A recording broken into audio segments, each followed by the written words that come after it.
Hello, and welcome to another episode of Crossing Bridges Talk Show. I'm your host, Larry Montgomery Sr. This is my co host, Will. Will, introduce yourself. Good evening, everyone. I'm William Montgomery, and it's a pleasure to be here. And we have our special guest today, the Hamiltons, Mr. and Mrs. Please introduce yourselves. All right, I'll start us off. My name is Brine Hamilton. It's Brine like the number nine, or Brine Shrimp. That's how some people remember it. This is my wife Tonya. We've been married for 15 years and are the parents of four beautiful children. Welcome. Thank you. Thank you. Now, we talked offline for a little bit, but now I'm going to put you on the spot. Uh, let's talk about you first, and then we'll move to the family situation. And hopefully, I'm sure there'll be some meat there that those of us who have fathered children and felt comfortable enough to walk away to start to realize that that probably wasn't the decision that they, they should have made. So, Mr. Nine, Brian. So yeah, I guess I'll start it off then. So yeah, so my situation growing up, I had my father with me. My father just recently passed away 3 years ago, Oh, but I had him with me growing up until I was an adult. My parents got divorced when I was around 20 years old, but I grew up with him in the house, so I think there was some significant impact there just having him there every day. mhm. Now I also have four siblings and I guess a step sibling, if you will. Now it gets a little bit dicey here, but I'll say I don't have any siblings where we have the same two parents. My dad had three other kids, and well, he had two kids and a step kid. Again, it gets a little bit complex to follow, but they didn't have him in the house growing up. Things didn't work out with the mother of those children, and he ended up meeting my mom, got married. So I had the benefit of growing up with him, whereas my brothers and my sister didn't. So Mhm, again, we just had, I think, some different outcomes for some of those reasons. mhm, mhm. Okay, okay. Um, okay, let's go to the missus. Okay, so grew up in a home with mom and dad, and I'm the oldest. So I have two other brothers, and grew up seeing a really healthy marriage. And at around 25 years, they did end up separating and later divorcing. And it really, some people say, did you see it coming? I was out of the house at the time, so I wasn't there all that often. I was out for school, and I didn't, to be honest. There was infidelity, and so with that, somebody will only take that so many times, or some people are done the first time, right? That happens, and that's how that marriage ended. But still, there are things that I take from that marriage that were very positive. I mean, to get from 1 year to 25, something has to be going well, right? It is unfortunate that it didn't last, but that's sort of my story growing up. Well, I mean, I understand, and we talked a little bit about this earlier. 25 years is a long time. You Hmm. know, I would just imagine walking away after 25 years being with someone and saying, hey, this ain't gonna work. I Hmm. understand that could be a major change. Infidelity is a problem. Hmm. It may be an emotional problem. I don't know. It may be a physical problem. I don't know. You know, but whoever has the problem needs to realize that yeah, that's a problem, Yeah. and you need to deal with it. There's certain ways to fix it. I mean, just think about it this way: I'm married 25 years to you, and I'm running around doing what I want to do, whatever, and then we break up. Okay, fine. So now where do I go? To girlfriend number two, girlfriend number three, side chick number four, whichever. The point is, girlfriend number two, number three, or the side chick number four, what are you thinking when you said, yeah, I'll be with you? Exactly. I mean, I had to take my head off and figure this out. You've been doing this for 25 years or whatever period of time, and it didn't work out for you, and you want me to step up and accept you like, oh, it's going to be okay because I'm special. Mhm. I mean, I don't know. I'm kind of like, one of those old guys who just figures that you do this on the regular, you probably will continue to do it on the regular. And at this point in my life, I would say, it'd be sad to be alone. You know what I mean? To Mhm. have someone who doesn't really care for you. They're only there as long as the party is good. Right. As long as the check clears, and you ain't keeping me from shopping, it's all good. But when you get old, the money ain't flowing like it used to flow. you know, you ain't dancing like you used to dance, and you ain't even looking like you used to look. So all you have to look to is the love of the person that's with you.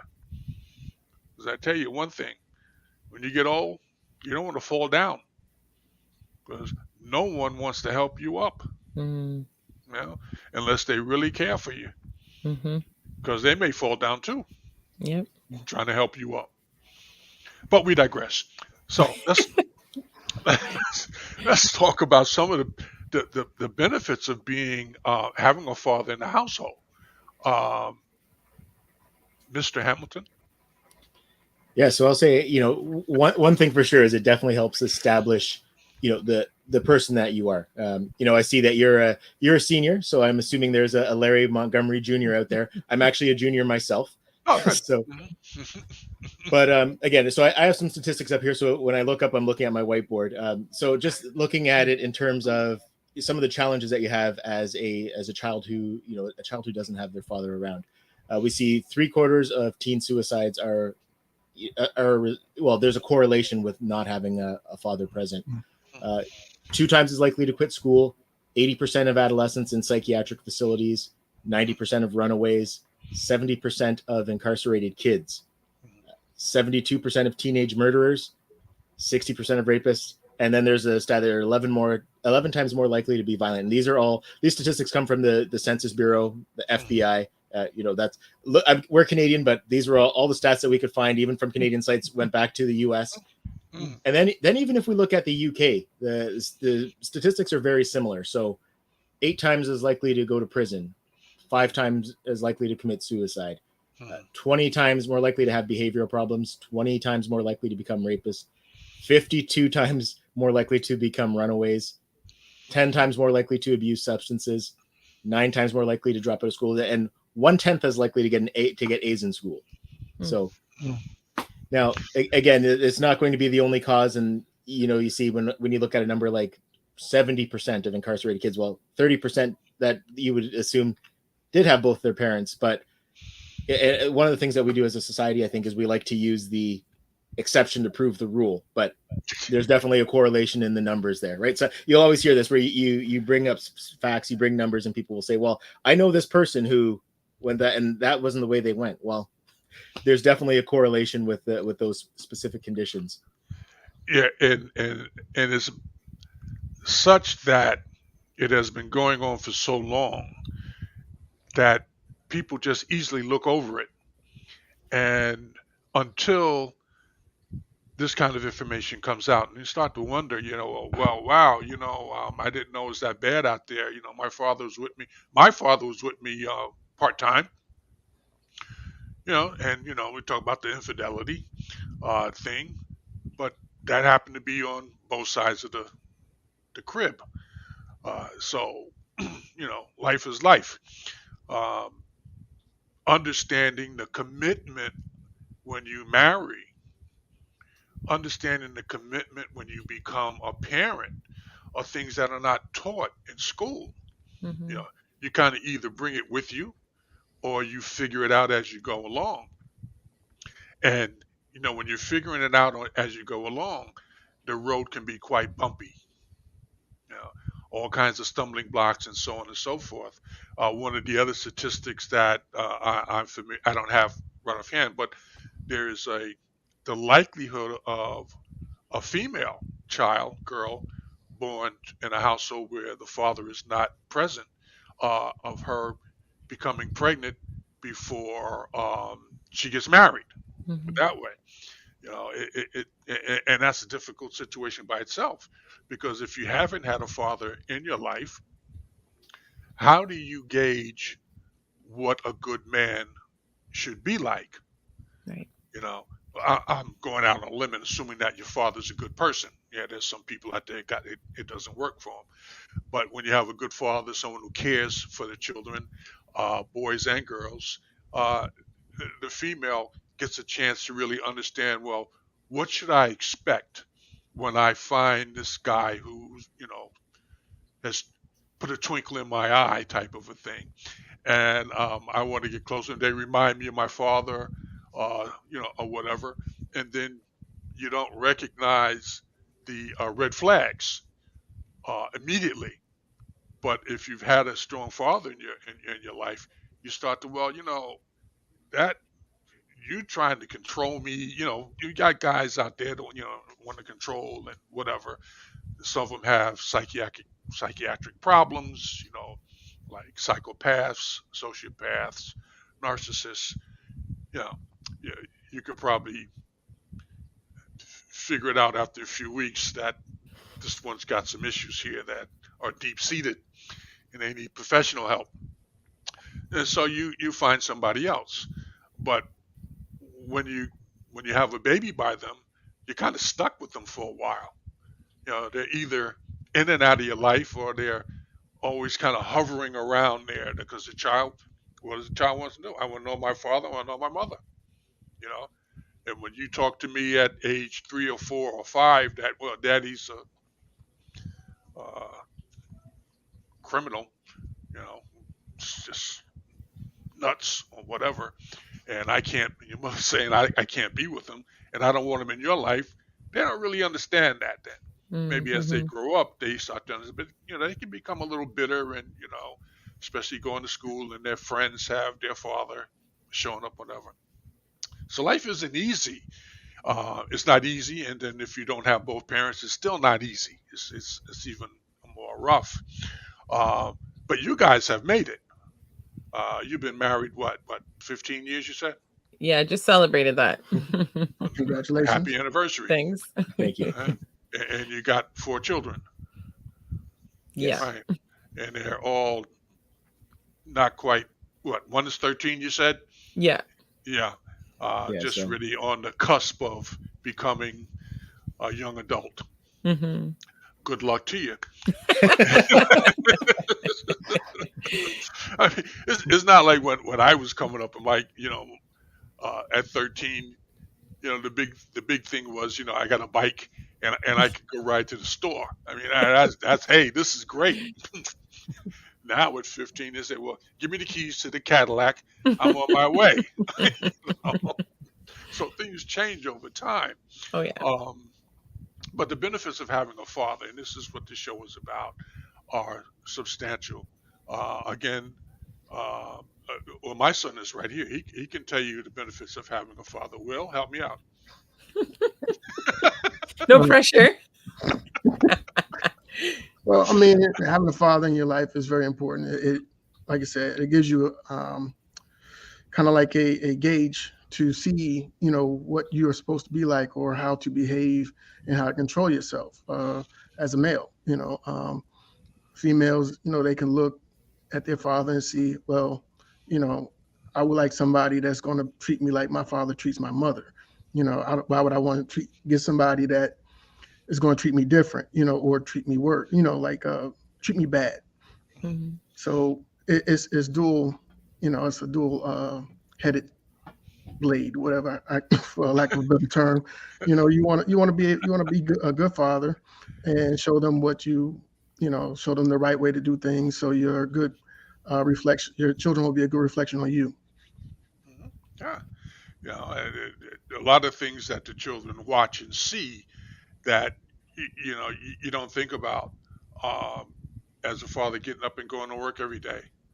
You know, you get up and you go to work. You get up, you go to work, whatever, and then eventually it's a good thing to sit down and have a conversation with your children to let them know, well, daddy has to work. And this is why I work. You like shoes, you like to eat on a regular basis, you like to be warm in the winter, that kind of thing. There may be simple pleasures at this point, but trust me, without them, life is going to be quite bumpy. Okay, and somebody's got to do it, and it's my privilege to be able to do it for you. Fathers don't always know everything.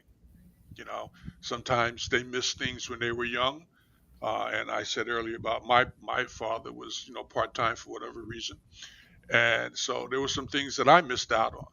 I don't think I played basketball in college, and he never came to a game, and that was at first it wasn't a big deal, okay, because he was there sometimes. But then as I got older, I realized that had he showed up, I probably would have performed better. Because I wanted to impress him, to let him know that, yeah, I'm working hard and I Hmm. like this or whatever. And so when my children came along, Will tell you that I was at every game. Yeah. Okay. And my wife, his mother, oh, you got my boy playing football. Oh, no, that's not good. No. Then at the first game, and she saw him play, oh, honey, she's run up and down the field. Oh, yeah, yeah, yeah, keep going, Will, keep going. so, and so she became an instant fan, a fanatic. But that was fine because the both of us could come and support him. But really, like I said, as someone who came up with a father part time and not having that one little thing, that show up in support.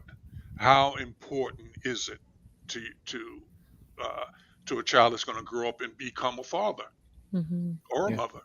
You know, so oh, well, we'll just send the kids out to school every day, and it's not a big deal. No, it's important. I can tell you, one day I was in junior high school acting a fool, and they called my mother and said, your son's up here acting a fool, and she showed up. That turned me around real quick. I didn't think she'd show up. Okay. But what was funny about it, long story short, was that was my counselor who called her, and it was a white guy. And so he sat her down and said, I think that your son should take up a trade, you know. And my mother looked at him, and I looked at my mother, and I saw her face. I said, the last thing I'm gonna do is take up a trade. Not that there's anything wrong with a trade. I mean, really, nowadays you got people with trades that make as much money as doctors and Hmm. lawyers. Hmm. So Oh yeah. there's no shame in that game. But at that particular point in my life, no, I didn't want to. I wanted to go to college, and so that turned me around. And then as life rolled out, years later, I was got a job teaching at a local college, and guess who was a counselor there?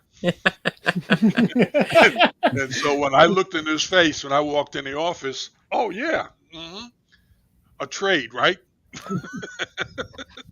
So, but life is what it is, and I don't want to keep going on. But back to the family, the budding family that we have here, um, Mrs. Hamilton.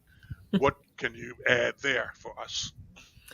Yeah, I think in regards to the parenting, like it's neat for me to see, especially as they get older, but the kids look to us for different things, right? And it's just a natural progression over the years. You know, I may be, that more nurturing in some cases. Sometimes Brian's more nurturing in some cases, right? And it's just nice for the kids, like just from what I see, for them, one, to have that option, right? Of, okay, I know that if mom's not here, dad, I can go to dad too. Or I have this specific issue, I'm going to bypass mom because that's not her field, and I'm going to go straight to dad. And Mhm. that's fine, right? That is totally fine. So That it is nice for them to see that. But one other piece I see, even just amongst friends and family, with family units, especially during the pandemic, that have separated, divorced, what have you, to see the cases where that co-parenting is first and foremost their priority. And you really see how obviously, yes, kids do have a hard time if there is separation, but it it's almost that smooth transition when two adults realize, one, it's not going to work, but two, that they put the priority and the needs of their children at the forefront. And whether that comes down to the access schedule, because we all know that can be a disaster sometimes, right? And that half and half, I see it working really well on both sides, right? Splitting that time as close to you can as that 50-50, and knowing that, okay, when I'm with dad, this is what he's able to assist me with. And even if I'm with mom, I can call dad and ask him to come to a game or ask him to help me, and know that you have that. So it's just neat to see, I guess, in 2022, that even if you're not living under the same roof, you can still have your parents both really involved. Now back to kind of what you said earlier, Larry, and you touched on this as well, William. Just having that role model. Now, I Mhm. like, and kids remember things. Kids are taking things in all the time. They observe a lot more than you think. But I can still remember my dad when we first moved to Toronto, working 3 jobs. Like, he worked a full time job, a part time job, and then he was just doing side work on his own as well. So he used to pick me up from kindergarten, and I think he would just be like waking up to come get me, because he'd like, once we got home, he'd fall right back asleep. But he was there if I needed anything until my mom got home, Mhm. and then she would like wake him up, and he'd be getting ready to go to his next job. So there was times where he was like in the wrong uniform. He's getting like in his pizza delivery uniform when he's supposed to be going to the food terminal to work there, or he's having nightmares about apples and oranges because of this food terminal he worked at. And he was just working so much, so he's in his sleep saying these unsavory things about apples and oranges.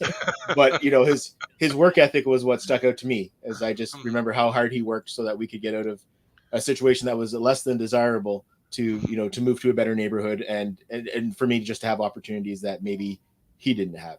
So I was able to see that from his example. But I think, to your point as well, you'd also mentioned not having a great example, but you can still take away from that as well, because Oh yeah. nobody's going to be 100% bad. But even in the things that you see that you don't like, that's an opportunity for you as an individual to make a change. Well, with that, my personal experience, uh, I have 6 brothers, sisters, a bunch of us, and so I'm the oldest. And over the years, when my mother and father were part time, whatever, it's like, do you guys love each other, or you just like having sex? I mean, what is it that keeps you together? And anyway, so when my father died, my brothers and sisters felt a particular way, you know, about him. Oh, he was never there, and such and so, whatever. And I said to them, you know, he did the best he could.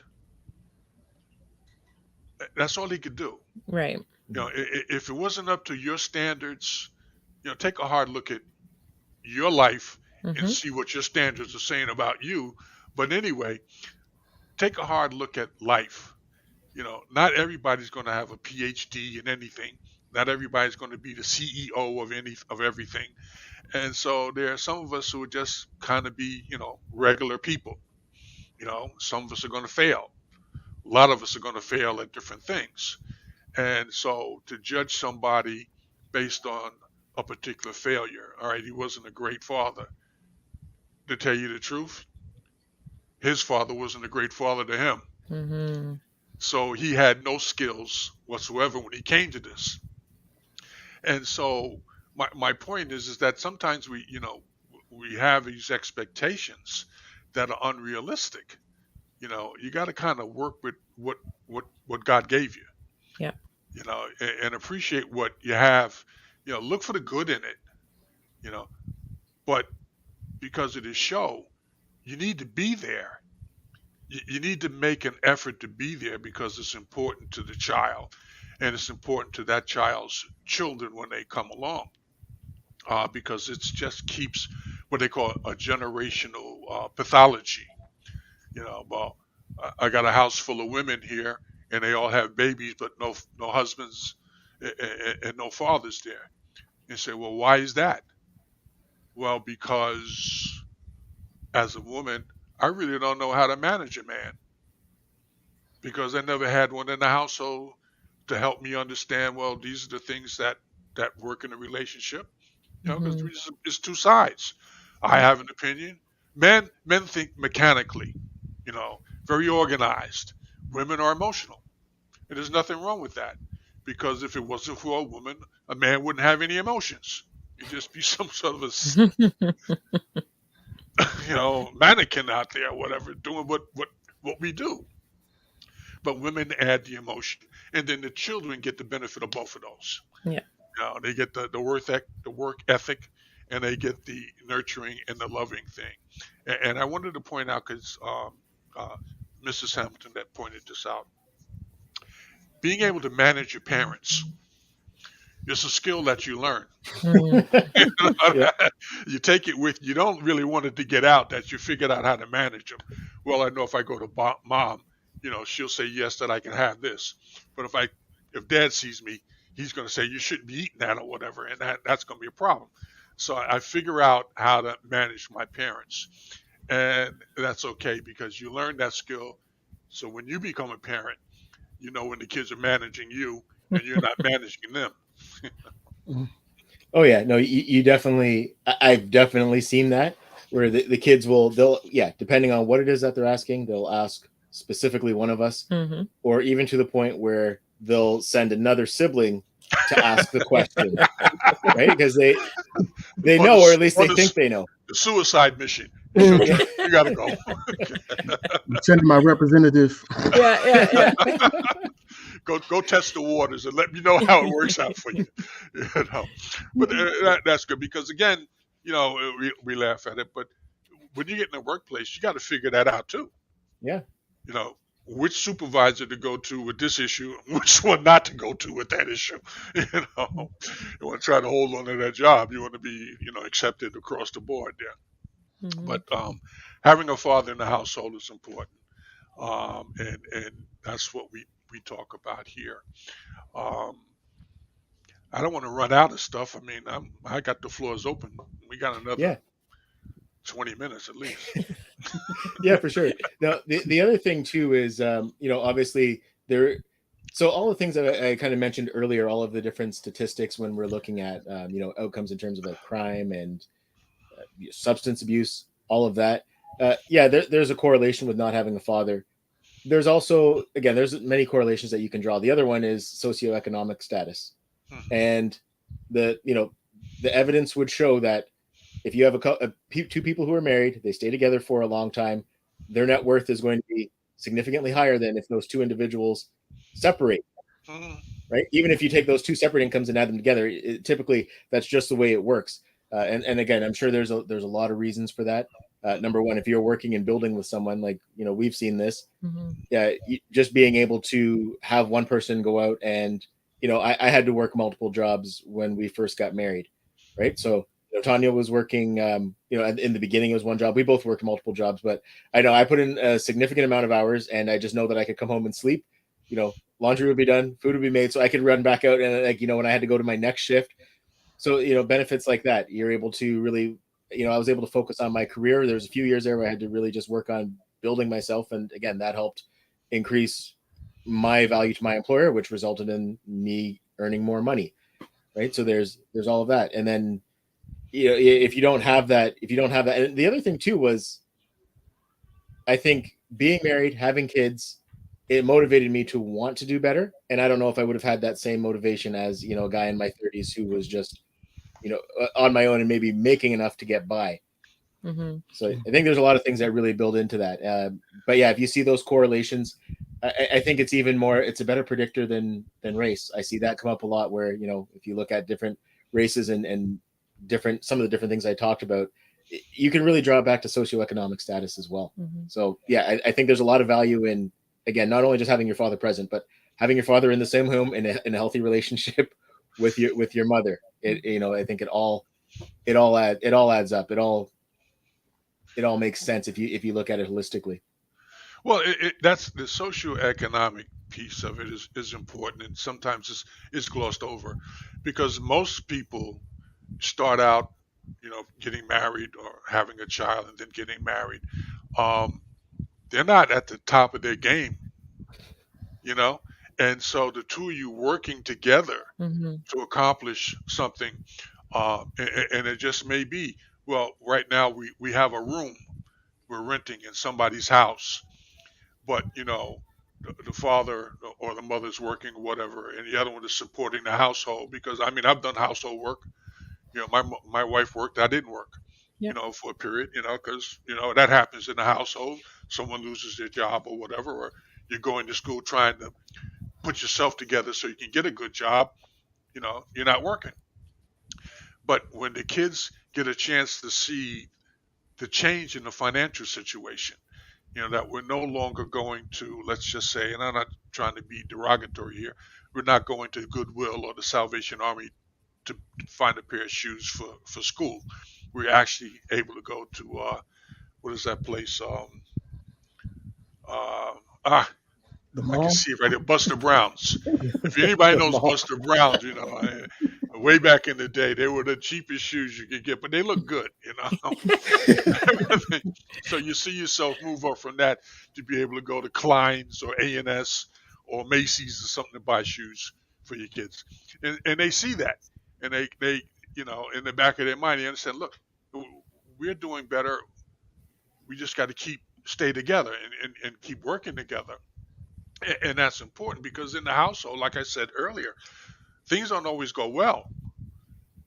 One parent could get sick, could get Mhm. injured, or Mhm. whatever, or just not be employable, got a bad attitude.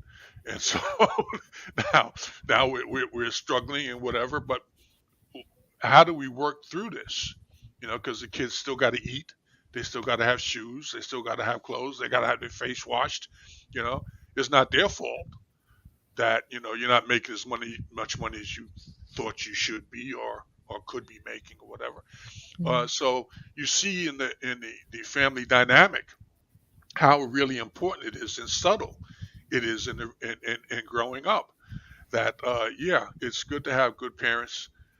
People who, even though they may not be perfect, who are willing to try to do the best that they can with whatever they got to work with. And we want to encourage that, and we want people to start to look, men, black men, to look more to saying, look, it's not all about me. I'm not here. If I got up every day and just thought, Larry, what are you? How is life going for you? That'd be a short conversation. But when I wake up in the morning, I say, well, well, is Will okay? Even though he's what, almost 50. I still wake up, is he okay? Type of a thing. And so, but this is life. Yep. It's not just about me; it's about someone else. You Yeah. know, and the more you can be of help to someone else, the better your life is really going to be because you feel good about yourself. Yeah, I helped Yeah. so and so. You know, I was able to, work something out for my son or my daughter, or whatever. Which helped them. And so it's a good feeling that if you don't stay with your children, you'll never see, you'll never feel it, you'll never understand it, and you miss something in life. Mhm. That's a good piece.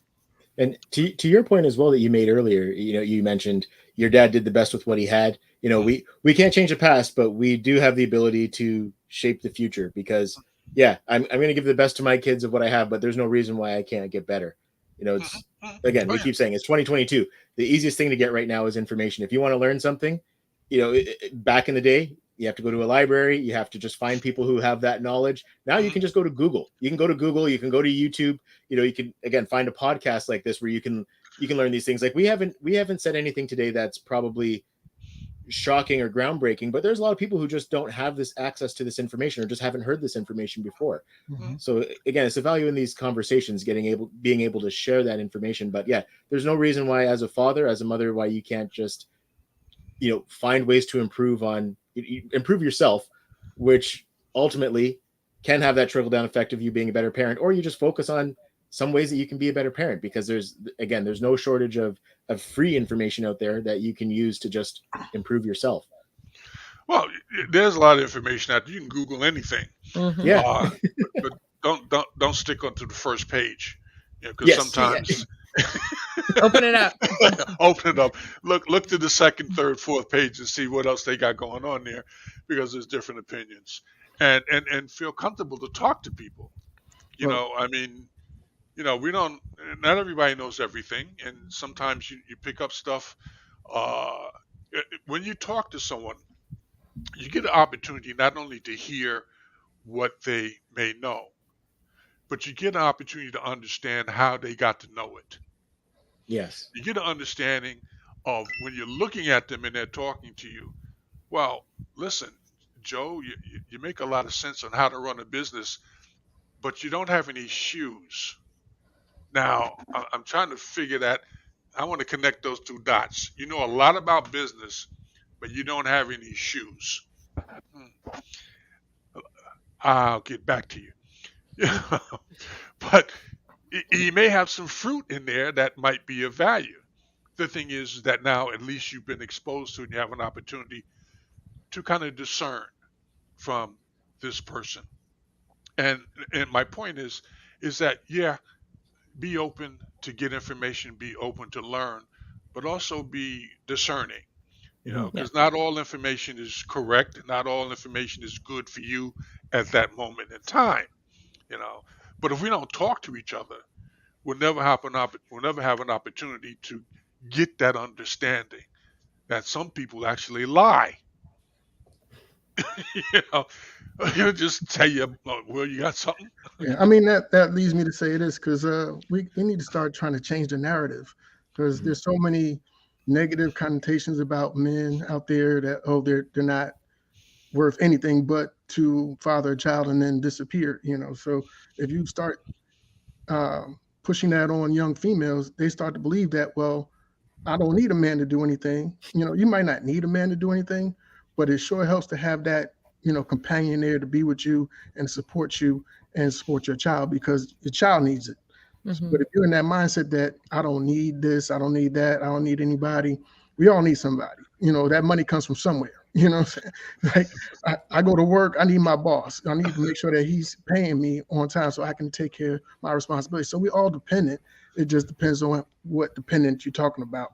But being independent is not all what it's cracked up to be. So we need to be Yeah. able to depend on our parents. We need to be able to depend on our children to go to school and get an education. Hey, I need you to go there and focus. I don't need you to go there and be acting a fool because you represent me and you represent you and you're hurting your future if you go there and you don't pay attention. So we Hmm. need to change that narrative that this is what black men are, because if that's what people are seeing or feeling and propagating through the networks and the internet and everything, then that's what young people are going to get, and they're going to say, "Oh well, that's what it is," and I don't need to expect anything else from you, but you know, uh, being a donating semen. So Yeah. we don't want that. Yeah. And I Well, we think no, I was just gonna add to having two parents in the home, you really get a chance to see how they work together, right? Like that teamwork that's built in the everyday, in the goals, like we were just talking, the goals that we have, where one it's their time, I guess you can almost say, to shine, and the other one it's their time to just be there, to be that support.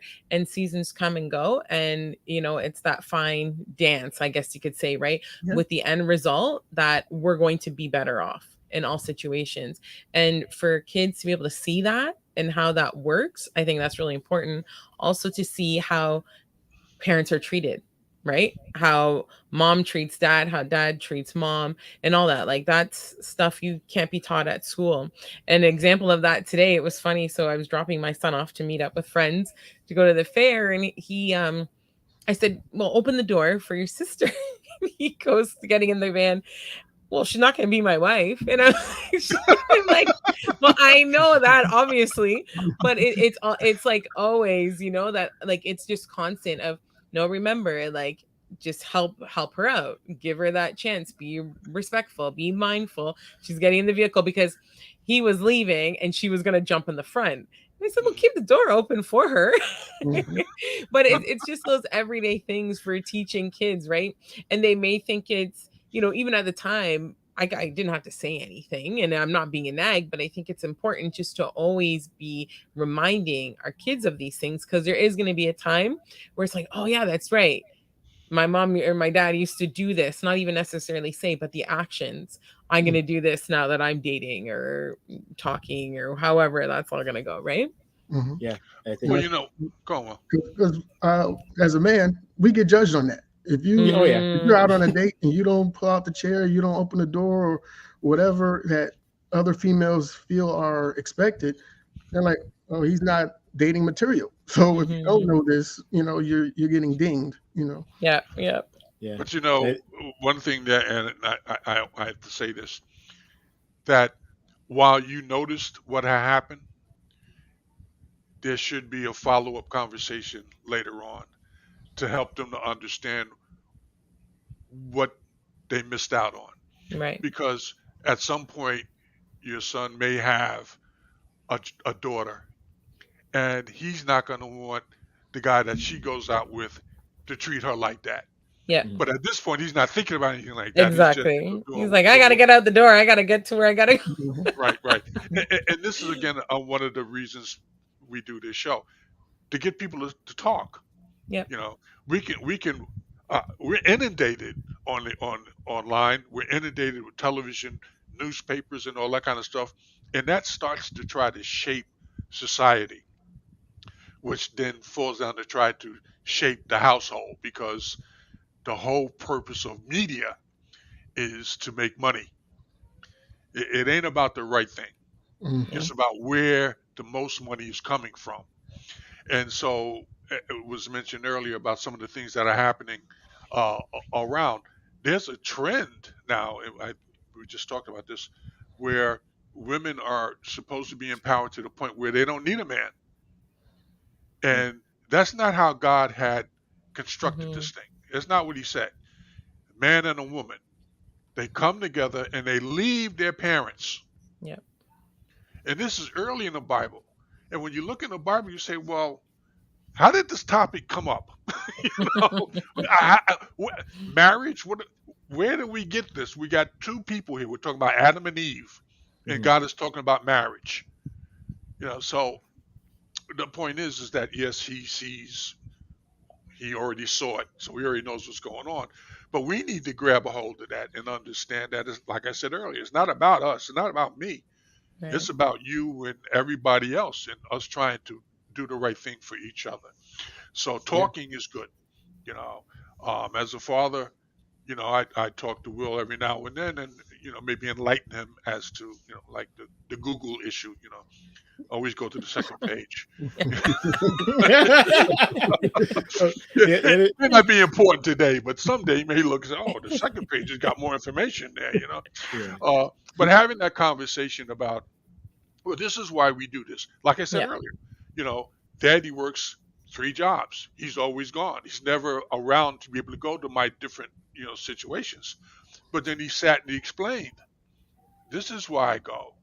In order for you to have shoes." I'm not saying you should have Gucci, but I'm saying a nice pair of shoes that'll work for you. That's Yeah. why I go and I do this. At some point, because I do this, I'm pushing forward. At some Right. point, I'm not going to have to do this like this all the time, and I'll be able to spend more time with you. Or I want you to get in a position whereas you don't have to work as hard as I'm working, Mm. so you can spend more time with your child. And Mm. they're like, oh, now I got it. I'm good. And that's what a father does: adds Right. value, brings value, and offers value. Yeah. Well, So, to your uh, point, Larry, yeah, you had mentioned too, kind of this whole idea of independence and a woman not needing a man, which you take that how you want. But to the other point you made way earlier, it gets to a stage where you don't look the same as you did. When you're like in your 50s and you're a single woman with no kids, it's a lot more lonely than it was when you were 20 or 30 with no kids. So that's just kind of one thing to keep in mind. But another thing you mentioned earlier on too is getting married, and when a lot of times when you're younger, you're not at the top of your game. I think the statistic is it's around 49 where a man hits his kind of stride financially. So the thing that I would say about that is when we first got married, well, when we first met, I was driving a Toyota Tercel with indicators that didn't work. I was a security guard making $11 an hour, and we just had to kind of, I had to just keep working and striving to be better. Mhm, And Mhm. I've kind of seen that growth. If I was just to look at the numbers right now, I know my net worth or my annual income has increased significantly. mhm, But I think there's when you first get married, there's that time where you have to just kind of make that investment early on. It's going to be tough in the beginning in most cases. I think sometimes people come into a marriage with unrealistic expectations. They expect everything to already be in place mhm, when you haven't really had time to establish yourself. mhm, mhm.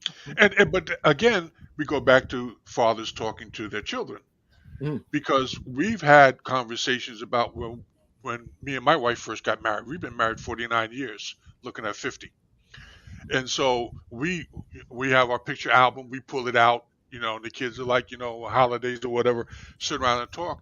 And at that time is an opportunity to say, oh yeah, well, we just got married, here's a couple of pictures of there, and we were struggling. These start to come out, and the child, hopefully they walk away with, oh, so in the beginning it's not necessarily all that, but Right. they had a lot of fun, you Yep. know, Mm-hmm. did a lot of interesting things or whatever. Roman noodles is not a bad thing. Uh, but I mean, this is how children learn. They hear it. They sit at the feet of the parent and they hear, and then they watch and they see. And I talk about this all the time. Just because I said it, if I don't do it, it don't mean anything. Mm-hmm. You know, if I don't keep my word, why would you keep yours? Right. And then this is the person I sent out to represent me. They don't keep their word. You know. Anyway, we are coming to a close. I want to thank you and ask if you have any last comments. Did you say you had written a book? I'm sorry. I Nope. I didn't mention that, but I wrote a textbook. I teach at a couple of colleges here, so All right. it's very specific. It's about security, so Okay. it's out there. Not about marriage, but Not residential security. Okay. Okay. So all right. So I want to thank you, and I'd love to have you back. When the children are a little older, so we can get those insights. This is the time when Will makes his big presentation. Will. Okay. For our viewers, we would like to extend the opportunity for if you would like to recommend any topics for us to discuss, or if you'd like to be a part of the panel, please hit us up in the comment section. We look forward to hearing from you. Okay. And with that, we would say goodbye. We will see you next week, God willing, and the creek don't rise. And the creek don't rise.